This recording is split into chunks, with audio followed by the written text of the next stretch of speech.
Good evening and welcome to Colorado Inside Out. I'm your guest host, Krista Kafer, Sunday columnist for the Denver Post. Tonight we're joined by David Kopel, law professor and research director of the Independence Institute, Eric Sonderman, columnist for Colorado Politics and the Denver and Colorado Springs Gazettes, Dani Newsum, director of strategic partnerships for Kopel, and Kalina Kulig, winner of both sides of the story and a student at the University of Richmond.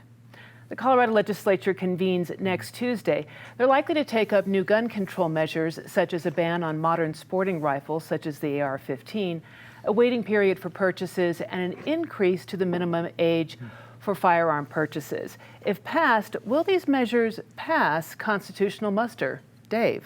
Well, as far as the Colorado Supreme Court goes, the right to arms in our Constitution hardly exists.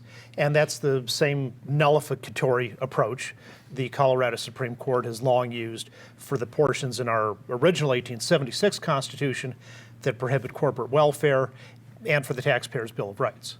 But in federal courts, it may be a different matter. Under the U.S. Supreme Court decision last summer in New York State Rifle and Pistol Association versus Bruin, the text and the original meaning of the Second Amendment are what matter. And that includes, as elucidated by the mainstream legal development in the decades after that. And based on that approach, all these laws look pretty shaky. Just for one example, the guns they want to ban fire at the same rate as a common semi-automatic pistol, like from Colt or Springfield or Ruger. And in fact, semi-automatics, rifles or pistols, have been around since the 1880s.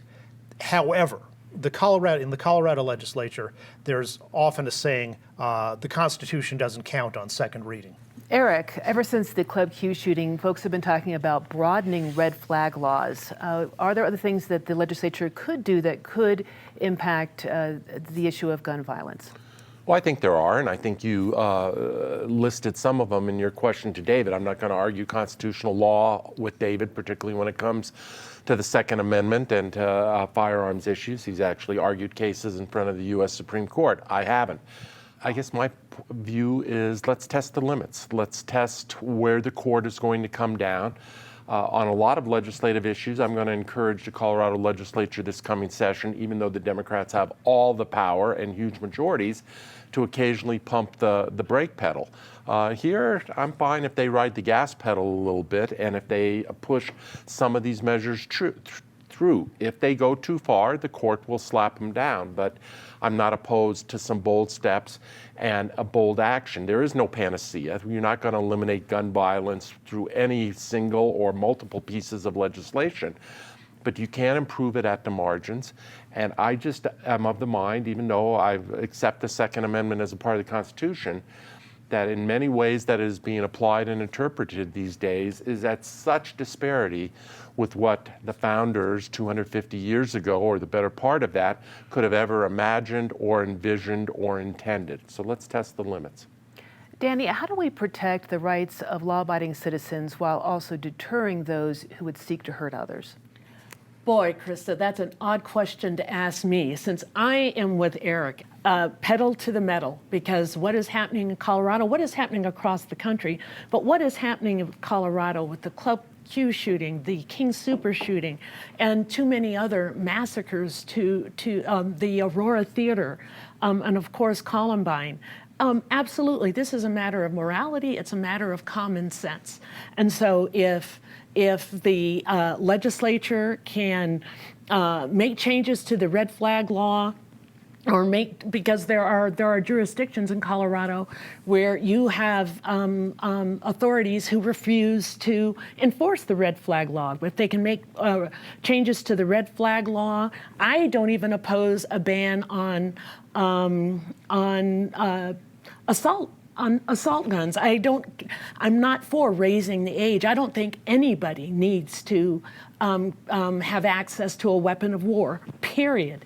And so I'm all for this. Well, I agree with Eric also. This is not going to be a panacea. I think there are some people who will, if they're determined to kill, and if they're determined to kill with a firearm, they'll do it. But this may prevent something, and if it can prevent something, I'm all for it. Kalina, what do you think the legislature should do? Sure.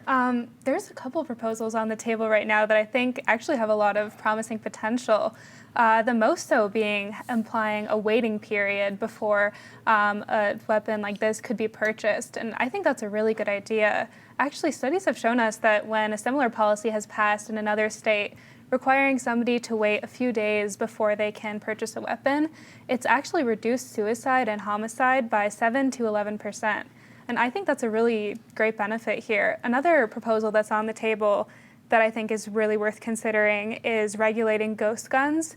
These are weapons that can be purchased in pieces, online or in person, and then assembled by an individual. And I see them as a really, really dangerous prospect.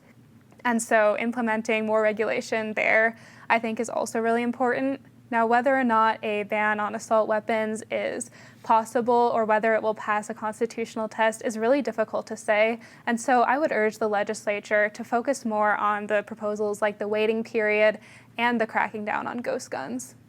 Governor Polis said his administration is helping migrants get where they're going by busing them to places like New York City and Chicago. More than 3,500 migrants have arrived in Denver since December 9th, straining city resources. Conservatives are wondering why the governor of Colorado isn't getting the same bad press as the Texas and Florida governors got for busing migrants to other states. Eric, what's the discrepancy here? Well, the discrepancy is that Jared Polis is not Ron DeSantis or Greg Abbott. I think our viewers and others can exercise some discretion here. There is a difference between what Governor Polis and other authorities at the state and local level are doing versus what DeSantis and Abbott did, which was very much for show, for political theater, to make a political statement, and it was done without any semblance that I could see of compassion for the human beings we're dealing with here. If, and I'm going to take it at face value until proven otherwise, if these are indeed people who used Denver as a way station, as a stop, when they intend to get somewhere else, I have no problem with Colorado helping them along to that someplace else. It benefits them, but it also benefits the state because our resources are so strained in this regard in terms of the carrying capacity and number of migrants we can help in this massive influx. Of course, there's the bigger issue of how do we get control of our border? How do we reach some kind of meaningful compromise on long-term immigration policy? But we don't have time today to get into all of that. For now, there's a distinction between what Abbott and DeSantis have done and what Polis has done, and we ought to recognize that distinction. Even so, New York Mayor Adams, he says he's rather frustrated with what Colorado is doing. Are local governments bearing the brunt of this migration crisis? Well, right now, certainly in the metro area, Denver is, and there are some other counties that are saying they cannot handle anymore. But you know what? You're not going to have a state government, you're not going to have a county government come up with the solution to this. This actually is a federal problem, a federal issue, and it's going to involve cooperation from the federal government. And as it's constituted now, that's not going to happen. And it's also a problem for state governments, and that's where it rests. I have to, again, agree with Eric. This is really something, Eric, because I've never agreed with you so much before. But I know, and it's young yet. But anyway, Governor Polis and Mayor Hancock also are not doing something else that Abbott and DeSantis are doing. They're not demonizing these individuals. You know, not only did they toy with their lives, they demonize them as to make them others. And they're not doing that here in Colorado. They are showing compassion. They are trying to provide shelter, food, what have you. But in the end, that is not going to solve the problem. So Denver has put forth about $5 million to try to serve and help these migrants. That's a substantial cost. So no wonder you see city officials struggling.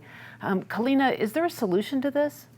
I think the solution is to zoom out for a second and look at the broader problem that we're dealing with here, which is that Republicans and Democrats have not come together on a sensible border policy.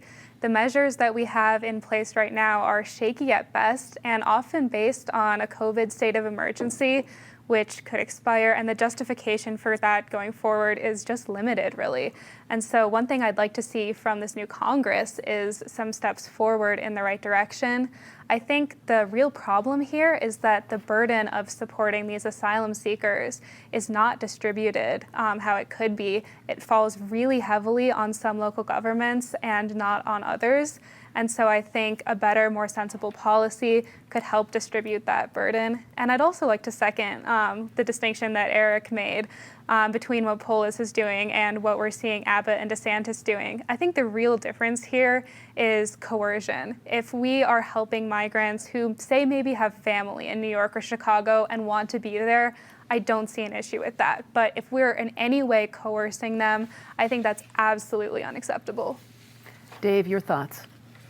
Well, it's not fair for border towns like El Paso to bear all the burden. And with Denver freaking out about several thousand migrants in the last month or two, that's minuscule compared to what the border towns have been through. As Governor Polis accurately said, a lot of the people who have on their own, they're not being bused by Abbott or the taxpayers of Texas. They're getting to Denver on their own through voluntary self-organization or with the help of Texas nonprofits.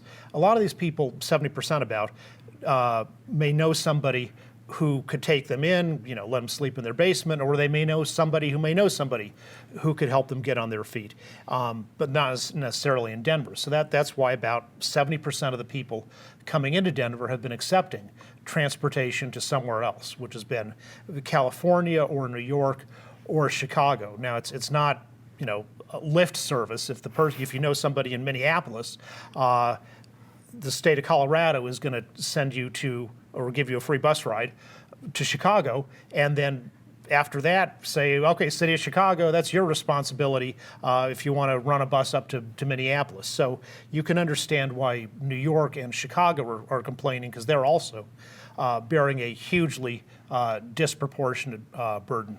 Democrats hold nearly 2/3 of the seats in the Colorado General Assembly. As they take up the gavel, what will their priorities be? What should their priorities be? Dani. It is amazing to me and pleasing to me. Democrats now have a veto-proof majority in the state House and a 23-12 majority in the Senate. And there are many priorities. I think the affordability and availability of housing, chief amongst them. But during this last election cycle, there were two issues that dominated in Colorado, and that was abortion rights, and democracy, or saving democracy. And I think clearly that in the wake of the Supreme Court's destruction of Roe versus Wade, Colorado voters have given our state legislators a mandate to protect and expand reproductive health care in general, but abortion care in particular. And I am positive that Democrats are going to introduce legislation during this session to protect and expand abortion access, and also to protect the privacy and other interests of patients and doctors. That you can count on that being near the top of the legislature's agenda. Another thing I think will be super important is the cost of living here in Denver.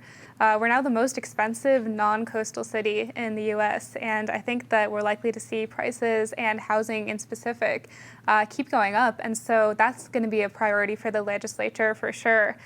There's a few proposals on the table, I think some better than others. There's been discussion about lifting a ban on rent control in Colorado. And then some other people have taken a different angle and said that maybe instead of trying rent control, we can focus more on building new affordable housing units. I think that's a really good idea, and I could definitely see the legislature focusing on that. Another priority that we're not focused on right now as much, just because it's the winter, is going to be water shortages and saving the Colorado River. It's not fire season now, but it will be. And we're going to have to work not only with people within the state, but between other states to try to protect all of the West through the Colorado River. And I think that that is also going to be a really big deal in this next session. Dave, what about crime? It's an issue that voters say that they care about, and rising crime is something that is affecting the state. Do you think the legislature will do anything meaningful on that front? Sure, they'll crack down on law-abiding gun owners rather than crack down on violent criminals. That's been their approach for about the last 5 years. Another thing they're going to want to do is a major attack on the taxpayers' Bill of Rights. These politicians who are always congratulating themselves about how much they love democracy, they sure don't like the idea of democratic voting on taxes or spending. So our Colorado ruling class thinks a lot like bad old King Charles I of England in the 1600s. They think all the property in their jurisdiction belongs to them, and it's up to them to decide how much of it they will let the people keep. For them, choice is something that they are all think is swell for pregnant women, but not for working people. Eric, if you could give a recommendation to the legislature, what would it be? I think the whole affordability issue with respect to housing, but even more broadly, Democrats harped on that during the election year of 2022. Let's see if they stay with that, not only with it as a political message, but with it as a governing and substantive agenda now that the election is passed and we're in 2023. And let's see what that looks like and whether they put action behind the words. Government in Colorado has gotten larger and larger, particularly under Democratic rule here. And, at some point you need to put the brakes on it. It's not always going to be boom times here, particularly on the growth of the employee count and all the rest.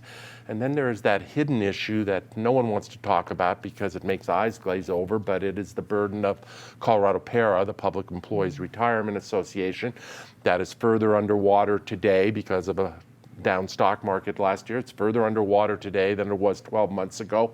I'm not terribly optimistic that a Democratic legislature wants to meaningfully tackle that, given union pressures, whatever. But if they were farsighted, they would. And then, of course, there's the whole education piece. Our school finance funding formula needs a major overhaul. That has been years in the making.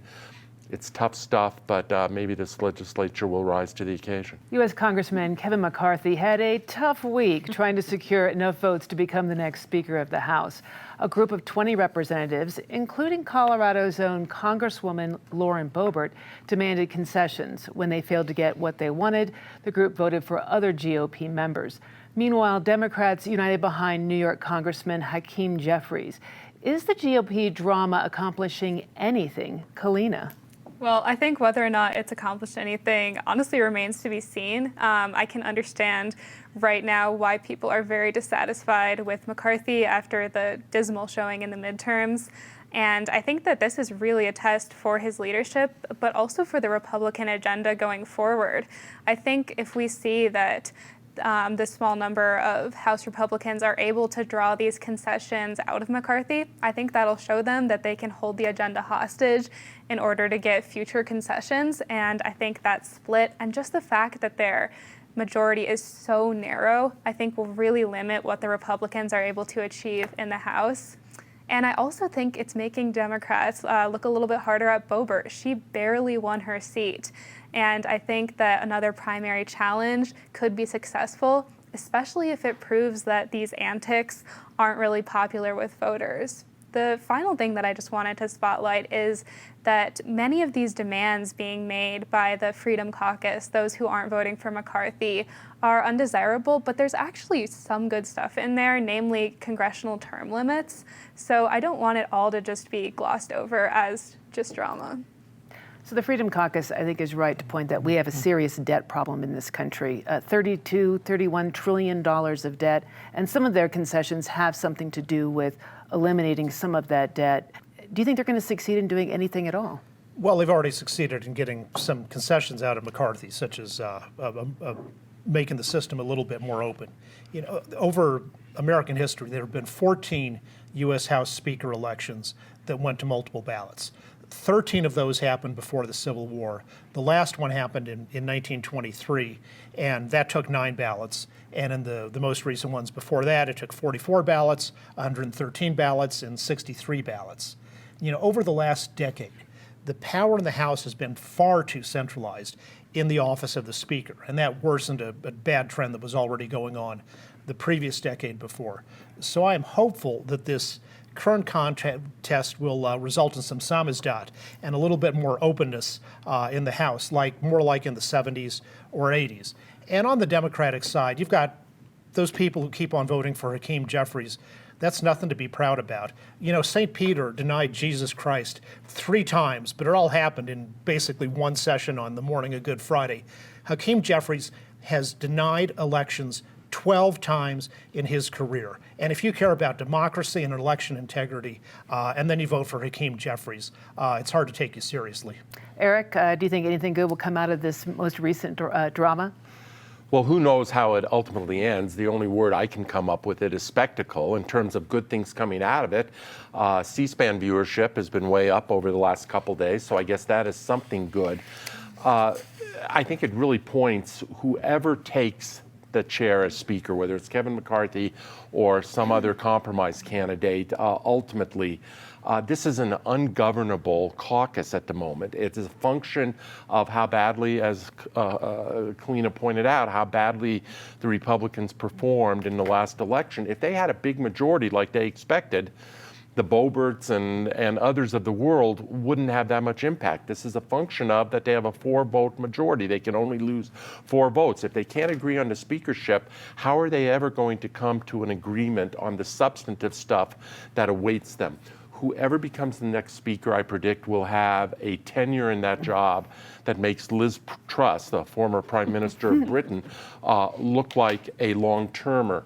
I think, and we'll see how this plays out, Ken Buck has an interesting role to play here. He started making some noises yesterday that McCarthy could not count on his vote forever, that there was an expiration point on it, that if McCarthy couldn't put this together, that even people like Ken Buck, an honorable but very conservative legislator, the notion of them as centrist Republicans tells you where the epicenter of that party is these days.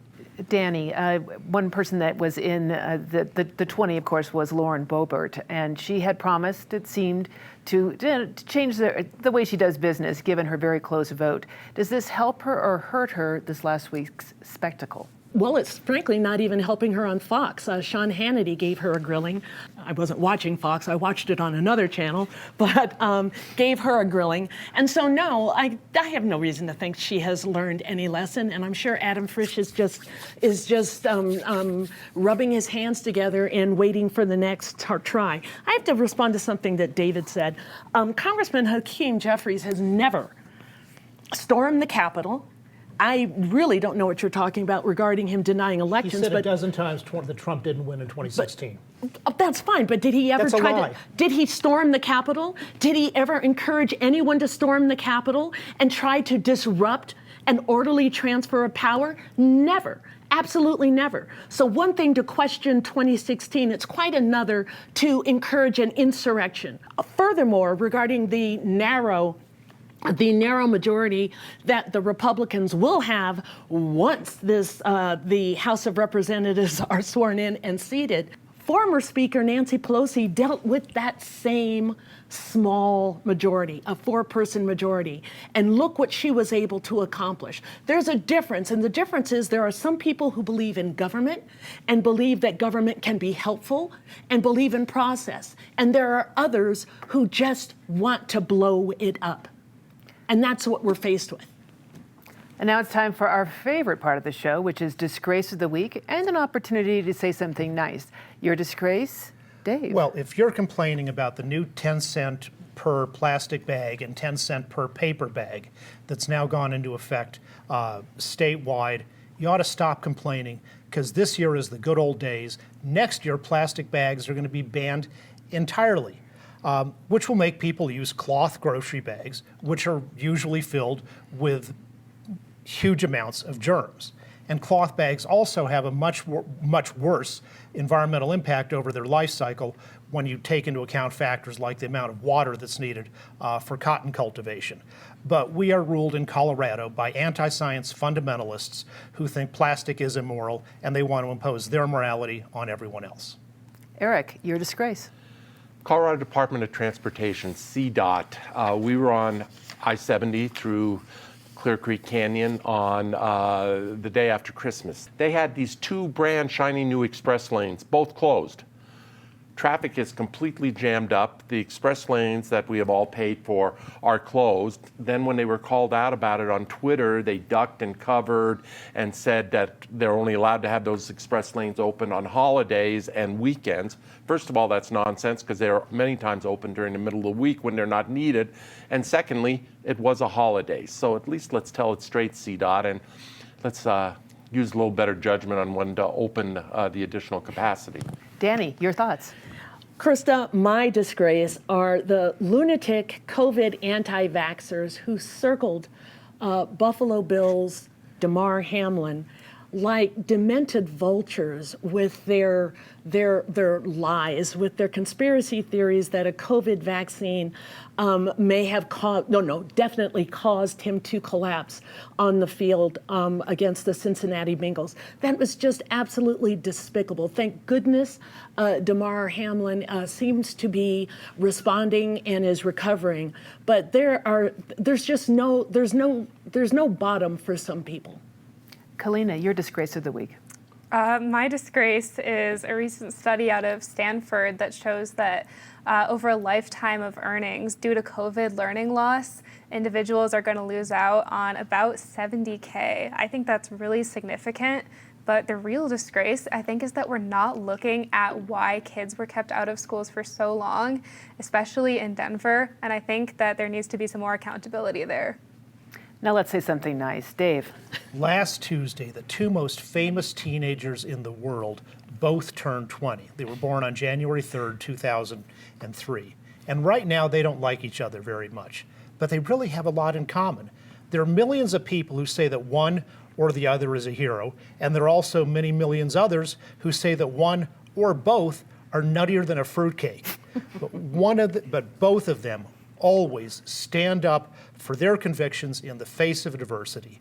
So like in a romantic comedy, this star-crossed couple just might have wedding bells in their future. Best wishes to Greta Thunberg and Kyle Rittenhouse. Oh, God. Eric, your thoughts? I love that little factoid. David told me that off the air a few weeks ago. I love the factoid. As this airs, it is January 6th. It is 2 years since the shambles, the insurrection at the Capitol. Hopefully this anniversary reminds us that democracy is not guaranteed and it needs constant nurturing. And let's keep that in our thoughts. Thank you. Dani. The Reproductive Health Equity Act. Now, the law was passed last year to protect abortion access and contraceptive access in Colorado, but it is one of the 5 events that History Colorado named and its list of top 5 moments in Colorado history in the making for 2022. So good for the Reproductive Health Equity Act, and thank you, History Colorado, for recognizing its historical importance. Kalina. Well, something nice I'd like to share is that we're seeing a lot of small businesses, especially the ones that were able to survive COVID, really rebounding. And there's also many new restaurants now opening in Denver. I hope that this contributes to a revitalization after COVID, and I hope that people continue to patronize them in the future. Well, that's all the time that we have for tonight. I want to thank our panelists here for their insights, and also thank you for watching Colorado Inside Out on PBS Channel 12. Check us out at pbs12.org on our YouTube channel. Also, have yourself a spectacular night.